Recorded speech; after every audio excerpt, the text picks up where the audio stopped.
everyone! Alam nyo na, every morning, nagbibisi tayo sa ating pataniman.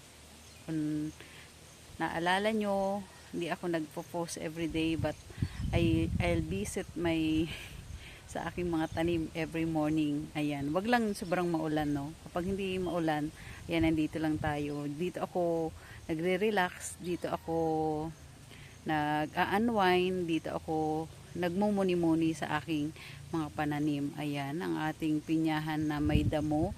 Pero, yan ay patanggal na yung damo kasi nakapagpa-spray na tayo ng ating pinyahan. So, maybe 1 week makikita nyo na nagbabrown na yung mga yung mga damo kasi na na siya, na-sprayhan na siya. So, mawawalan na at makikita na ang ganda ng ating pinya. And next naman, after natin magpa-spray ng pinyahan ay maglalagay naman tayo ng abono para mas maging healthy sila at mas mabilis ng bumunga. Ayan, may bumunga agad.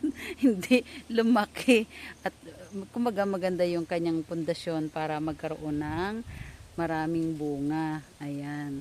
Ayan, nasa likuran ko ang aking mga pinya. Nakikita nyo ba? O, ayan, hindi pa masyado makita ang kagandahan. Yung kagandahan ko lang ang nakikita, mga idol. Ha? Tandaan nyo, yung kagandahan ko lang, yung pinya ay hindi pa sobrang nakikita ang kagandahan. So, i-appreciate nyo muna yung aking kagandahan. Char. Joke lang po Yun, sa mga basher dyan, pasok. Ayan. So, alam nyo na, yun lang ang aking daily routine.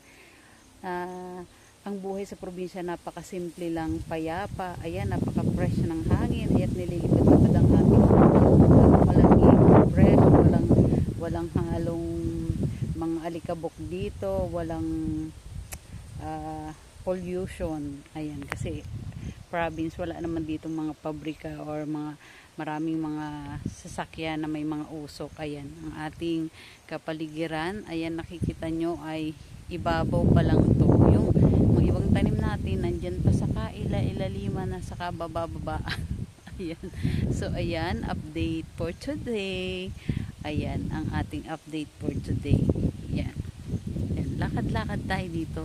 Oh, ayan, oh. O, diba? Yan, ikot-ikot, darling. Yan. Ay, si tatay, nagsisiga. Yan, exercise niya yan, eh. Yan, wala siyang inisip kundi laging umikot-ikot dyan. Kung ano yung mga pinagagagawa niya, hinahayaan ko lang siya para ma-exercise siya. Ayan ang aming daily routine. Ayan. Diba simpleng buhay sa probinsya, masaya? Masipag ka, may pagkain ka. Pag tamad ka, matulog ka na lang. Mabubusog ka sa tulog. Pero kung gusto mo maging happy, magtanim ka at bumisita ka sa mga taniman mo, magiging masaya ka na. Thank you for watching always and God bless everyone.